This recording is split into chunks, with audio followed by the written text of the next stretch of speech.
Yes, Vachu, now we will discuss question number 11, exercise 9, some application of trigonometry. A TV tower stands vertically on a bank of a canal. From a point on the other bank, directly opposite the tower, the angle of elevation of the top of the tower is 60 degree.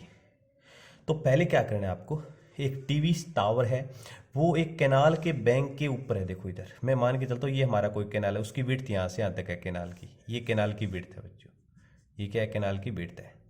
अब इस किनारे के ऊपर एक TV tower right कर दीजिए, यहाँ पे एक स्टैंड अप है, ये हमारा एक है टीवी टावर, हमने स्टैंड कर दिया इसको। अब इस अदर बैंक के ऊपर इस कैनाल के इस वाले किनारे के ऊपर कोई पॉइंट है, इस पॉइंट से टावर के टॉप का एंगल ऑफ इलेवेशन 60 डिग्री, तो ये होता है टावर का टॉप। इसको आप ज्वाइन कर दो इस पॉइंट से पहले, ये हमने ज्वाइन कर दिया, और ये आपको एंगल ऑफ इलेवेशन आपको कितना गिवन है, 60 degree. Okay, from another point 20 metre away from this point, यानी इस पॉइंट से 20 मीटर डिस्टेंस पे आगे एक पॉइंट और ले लो, तो आपको ये वाली जो डिस्टेंस है वो दिया हुआ है, कितना है, 20 मीटर है। ये हमारा डिस्टेंस है 20 मीटर। इस पॉइंट से again joining this point to the foot of the tower, the angle of elevation of that top of the tower is 30 degree, यानी वापस उस टावर के टॉप को इस पॉइंट से आप ज्वाइन कर दीजिए, और ये वाला जो एंगल ऑफ इलेवेशन आपको दे रखा है कितना, 30 degree. Find the height of the tower, एक तो हमें इस टावर की हाइट फाइंड आउट करना है, जिसको हमने h मीटर एज्यूम कर लिया। तो सबसे पहले क्या लिखोगे, let the height of the tower, height of the tower is equal to h metre, हमने एज्यूम कर लिया। और हमें फाइंड आउट करना है विड्थ ऑफ द कैनाल, तो ये था हमारा कैनाल, तो इसकी विड्थ को मैं x मीटर एज्यूम कर लेता हूँ।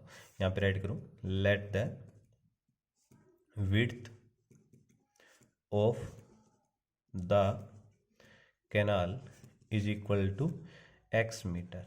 यहाँ पे टू ट्राइंगल्स बन रहे हैं बच्चों, डेफिनेटली यहाँ पे टावर है तो राइट एंगल बनाएगा ग्राउंड के साथ। एक तो आपको ये ट्राइंगल बना लो, आप इसको ए बी सी एज्यूम कर लो, आप इस पॉइंट को मैंने सी राइट कर दिया, और एक आपका ए बी और एक D triangle A B D बन जाएगा। तो फर्स्ट ऑफ ऑल मैं ट्राइंगल ए बी सी को सिलेक्ट करूंगा, so write it in triangle A B C. अब थीटा 60 डिग्री है, सो इसके opposite side A B perpendicular बनेगा, और बी सी हमारा बेस, पी अपॉन बी में रिलेशन कौन देता है बच्चों, टेन थीटा।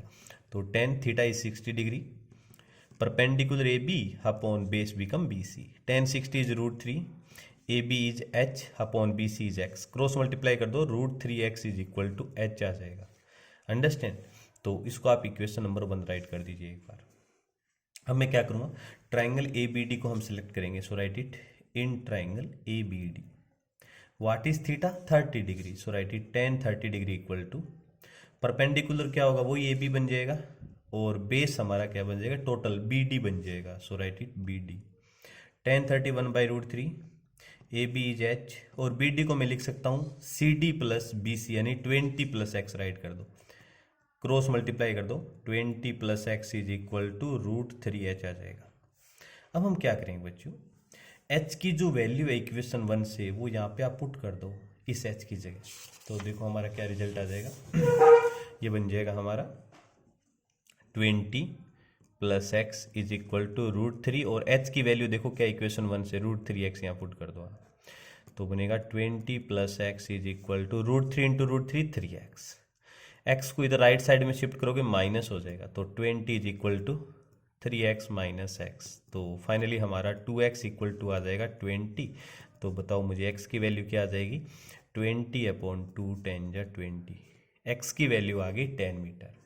x की वैल्यू इक्वेशन 1 में पुट कर दो, side it put x equal to 10 in equation first, तो h इक्वल टू हमारा √3x था ना, तो बन जाएगा √3 इंटू एक्स की वैल्यू 10, तो h की वैल्यू आ जाएगी 10 √3 मीटर आ गया।